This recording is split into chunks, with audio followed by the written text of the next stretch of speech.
Hello உறவுகளை, நம்மளோட இன்ட்ரெஸ்டிங்கான மண் வாசனை சீரியலை பார்க்கறதுக்கு முன்னால சேனலை சப்ஸ்கிரைப் பண்ணிட்டு வீடியோக்கு ஒரு லைக்கை தட்டி விட்டுருங்க.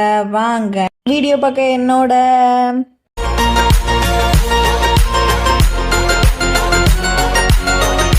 கௌரியை தான் காட்டுறாங்க. கௌரி என்ன பண்றான்னா, பாட்டி கொடுத்த பைசாவை தூக்கி போட்டுட்டு போய் படுத்து கிடந்து அழுதுகிட்டு இருக்கா. அதை பார்க்குற ஜெகதீஷ் என்னாச்சுன்னு கேட்கும்போது, உங்க பாட்டி வேலைக்காரின்னு நினைச்சுதான் எனக்கு காசு தந்தாங்களாமே, அப்படிப்பட்ட காசு ஒண்ணு எனக்கு வேண்டாம் அப்படின்னு சொன்னோன்னே இவனுக்குமே ஒண்ணுமே ஓட மாட்டேங்க. பாட்டி எப்படிலாம் பேசினாங்களா அப்படின்னு சொன்னோன்னே இவன் என்ன பண்றான்னா, பாட்டி எப்படிலாம் பேசிருக்கவே மாட்டாங்க, உனக்கு இஷ்டம் இருந்தா இந்த வீட்டுல இரு, இல்லட்டா போய்கிட்டே இரு, என் வீட்டுல உள்ளவங்களை பத்தி நீ தப்பா பேசிக்கிட்டு இருக்காத அப்படின்னு சொல்லிட்டு இவன் என்ன பண்ணுவானா, படப்படன்னு வீட்டை விட்டு வெளியில போய்கிட்டு இருப்பான். அதே எல்லாத்தையுமே ஜன்னல்ல இருந்து பாக்குற பாட்டியோ பரவாயில்லையே நம்ம பாரு இவ்வளோ சப்போர்ட் பண்றான்னு சொல்லிட்டு நினைச்சிட்டு இருப்பான். ஆனா இவ்வளோ கதறி கதறி அழுதுகிட்டே போன் அடிச்சுக்கிட்டு இருக்கா. யாருக்குன்னா, நான் உங்களுக்கு கல்யாணம் பண்ணி வச்ச ஒரு அக்காவுக்கு தான் போன் அடிக்கிறான். அப்போ நடந்த விஷயம் எல்லாத்தையும் சொல்லி அழுதுகிட்டு இருக்கும் போதே அந்த அக்கா சொல்றாங்க, சமாதானம் தான் பண்றாங்க, நீங்க தப்பான முறையில தானே கல்யாணம் பண்ணி போனீங்க, நீங்க அட்ஜஸ்ட் பண்ணி தான் ஆகணும்னு சொன்னோன்னே இவளுமே ஓகே அப்படின்னு சொல்லி கேட்டுக்கிறா. இங்க ஜெகதீஷ் டென்ஷன் ஆகி வெளியில வந்திருப்பான் இல்லையா. அப்ப வெளியில உட்காந்துருக்கும் போது ஒரு டயரை பார்த்தோன்னே இவனுக்கு ஆனந்தி கூட இருந்த நல்ல ஞாபகங்கள்லாம் வந்துடும். இவன் உடனே மூஞ்செல்லாம் தொடச்சிட்டு இப்ப எதுக்கு அவன் ஞாபகம் நமக்கு வருது அப்படின்ற மாதிரி இவனுமே நினைச்சிட்டு போறான்.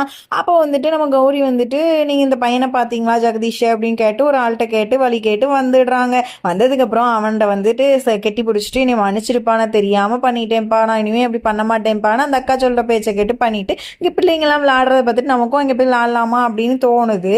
அப்போ இவன் அதை பார்க்கும் போதும் ஆனந்தி ஞாபகம் தான் இவனுக்கு வருது. அப்போ ஆனந்தியோட நினப்பெல்லாம் வந்தோடனே இவகிட்ட சொல்றான், அப்பெல்லாம் போய் விளையாடலாம் ஒன்றும் வேண்டாம் அப்படின்னு சொன்னா, அப்ப நமக்குள்ள விளையாடலாம் அப்படின்னு சொல்லிட்டு இவங்க ரெண்டு பேரும் கிச்சன் காமிச்சு விளையாண்டுகிட்டு இருக்கிறத ஊர் மக்கள்லாம் பார்த்துட்டு என்ன பண்றாங்கன்னா, வீட்டுல போய் கம்ப்ளைண்ட் பண்றாங்க, இப்படி வேற ஒரு பொண்ணு கூட உங்க பையன் இப்படி பண்ணிட்டு இருக்கானே அப்படின்னு சொல்றத பாக்குற கௌரியும் ஜெகதீஷுக்குமே ஒன்னும் ஓட மாட்டேங்குது. இவங்க இப்படி கம்ப்ளைண்ட் பண்ணிக்கிட்டு இருக்காங்க. உடனே கௌரி கோவப்பட்டு, நான் அவனோட பொண்டாட்டி, நான் அவன்கிட்ட எங்கனாலும் எப்படினாலும் நடந்துப்பேன், அதெல்லாம் கேட்க நீங்க யாரியா அப்படின்னு சொல்லிட்டு அவங்களையுமே வெளியில அடிச்சு பார்த்துட்டு வீட்டுல உள்ளவங்கள்ட்டையுமே திட்டிக்கிட்டு இருக்கா.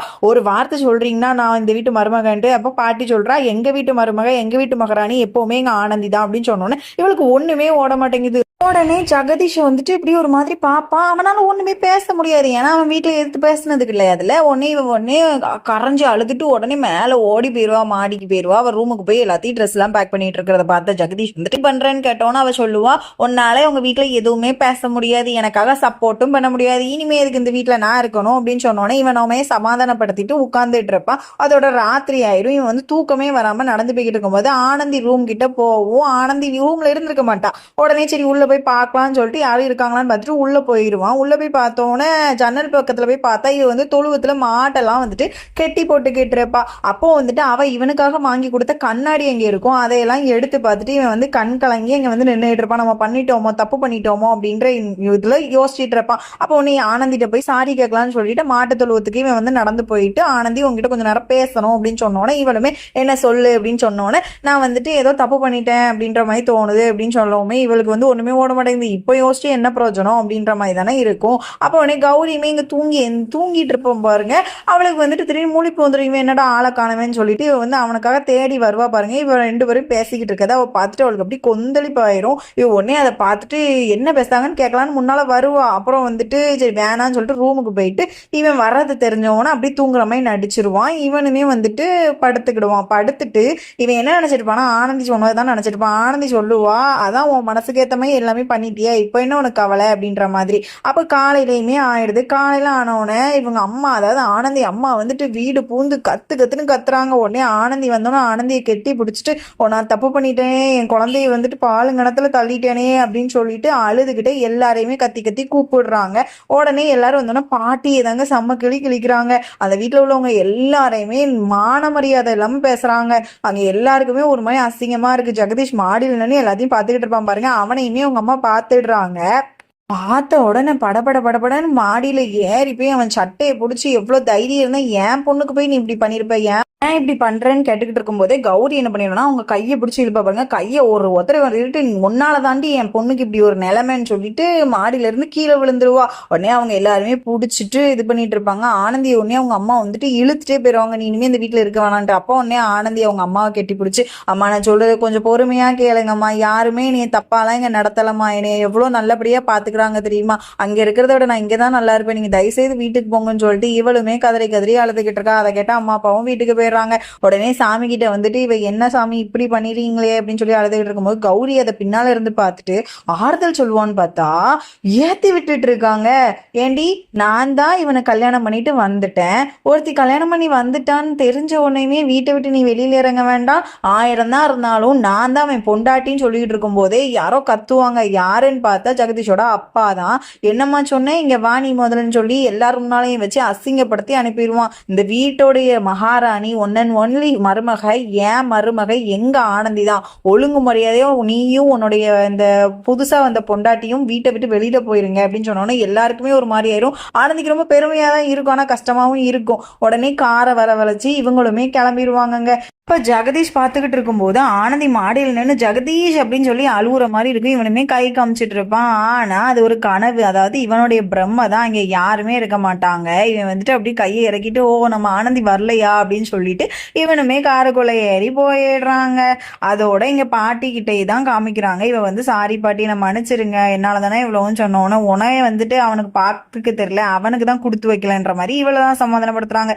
இங்கே கௌரியுமே இவன் அப்பா பேசினதெல்லாம் நினச்சி அப்படி ஒரு மாதிரி கோவத்துல என்ன பண்றான்னா திடீர்னு காரை நிறுத்த சொல்லிட்டு அந்த மழை பெய்யற மழையில இவ உடனே மலையில இருந்து இறங்கிட்டு கார்ல இருந்து இறங்கிட்டு படபடன்னு கோவிலுக்குள்ள போயிட்டு பைத்தியம் மாதிரி பிஹேவ் பண்றா. உடனே இவன் வந்து கேட்க நீ என்ன பைத்தியம் ஆடி அப்படின்னோன்னா ஆமா நான் பைத்தியம் தான், உன்னை கல்யாணம் பண்ணல நான் பைத்தியம் தான், ஒரு கையாலாகாதவனை போய் நான் கல்யாணம் பண்ணிட்டேன் அப்படி இப்படின்னு கத்துனோட இவனுக்கு ஒண்ணுமே ஓட மாட்டேங்குது. இவன் உடனே அவளை எப்படியாவது சமாதானப்படுத்தி அங்க இருந்து கூட்டிட்டு போகணுன்றத மட்டும் மைண்ட்ல வச்சுட்டு கூட்டிட்டும் போயிடுறான் அங்க இருந்து எப்படியோ. உடனே இங்க எல்லாரும் சாப்பிட்டுட்டு தான் இருப்பாங்க. அப்போ உடனே நம்ம ஆனந்தி என்ன பண்றாங்கன்னா மயங்கி போய் விழுந்து கிடப்பா. அவங்க அப்பா அம்மா போட்டோ வச்சுட்டு இவங்க அம்மாவும் சாப்பாடு கொடுக்க வந்திருப்பாங்க. பார்த்துட்டு ஆனந்தி ஆனந்தி அப்படின்னு சொல்லி எழுப்ப சொல்லிருப்பாங்க. அவள் எந்திக்க மாட்டா. உடனே குடும்பத்தில் உள்ளவங்க எல்லாருமே வந்துட்டு அவளுக்கு என்னமோ ஆயிடுச்சுன்னு சொல்லிட்டு அவளை வந்து மேலே பெட்டில் படுக்க வச்சுட்டு அவளுக்கு வந்து தலையில வந்துட்டு இந்த வெள்ளை கலர்ல துணிலாம் வச்சுட்டு ஒத்தனம் கொடுத்துக்கிட்டு இருப்பாங்க. இவனும் இவ பொண்டாட்டியும் அதாவது இந்த கௌரியும் ஜெகதீஷும் பழைய வீட்டுக்கே வந்துருவாங்க. வந்ததுக்கு அப்புறம் வந்துட்டு ரொம்ப இவன் வந்து சமாதானம்லாம் படுத்திக்கிட்டு இருப்பான். ஒரு வழியா சமாதானப்படுத்தி சமையல் பண்ணலான்னு போகும்போது அப்படியே இவங்களுக்குள்ள அப்படி லைட்டா ரொமான்டிக்கா என்னெல்லாமோ பண்ணிக்கிட்டு இருக்காங்க. 2 பேரும் சேர்ந்தே சமைச்சிட்டு இருக்கும்போது இவளுமே உடனே நல்லா தான் போய் கிளம்பு முதல்ல அப்படின்னு சொன்னோன்னே இல்லை நான் ஹெல்ப் பண்றேன் அப்படின்னு சொல்லிட்டு ஹெல்ப் பண்ணிக்கிட்டு இருப்பான்.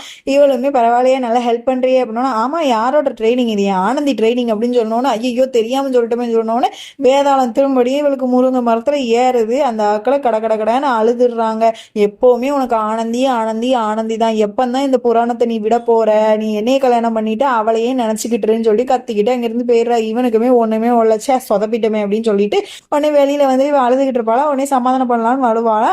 உடனே இவனுமே சமாதானப்படுத்திக்கிட்டு இருப்பா. ஆனா இவ இந்த தடவை என்ன சொல்லிடுறானா நீ அவளை எப்போ டிவோர்ஸ் பண்றியோ அப்பந்தான் நம்மளுக்கு வந்துட்டு இனிமே நம்மளுடைய உறவு அதாவது நம்மளுடைய வாழ்க்கையவே நம்ம தொடங்கணும் அப்படின்னு சொன்னோன்னா இவனுக்கு ஒண்ணுமே விட மாட்டேங்குது. இவன் எப்படி சொல்றா அப்படின்னு சொல்லிட்டு வேற என்ன பண்றது. அடுத்த நாளே லாயரையுமே போய் பாக்குறான். லாயர் என்ன சொல்றான்னா 2 பேரும் மியூச்சுவலா வேணும் டைவர்ஸ் அப்படின்னு சொன்னாதான் நாங்க வாங்கி தருவேன்னு சொன்னோன்னே இவன் உடனே அவளுக்கு போன் அடிக்கிறான். யாருக்கு ஆனந்திக்கு போன் அடிச்சுட்டு டைவர்ஸை பத்தி பேசலாம்னு பேசுவான். ஆனா இவன் அதை பத்தி பேசாம என்னமா நல்லா இருக்கியான்னு கேட்பான். ஆமா நான் நல்லா தான் இருக்கேன், வைஃப் போன நான் வெளியில இருக்கேன். இவளும் கட் பண்ணிடுவா. இவன் வந்துட்டு ஐயோ நம்ம என்னமோ நினைச்சோமா இப்படி பேசிட்டோமேன்னு சொல்லிட்டு நினைச்சிட்டு இருப்பான். இங்க கௌரியுமே என்னடா என்னாச்சுன்னு கேட்டோன்னா இல்ல நான் போன் அடிச்சு அவன் எடுக்கல அப்படின்னு போய் சொல்லிடுறான். இவளுக்குமே ஒண்ணுமே ஓட.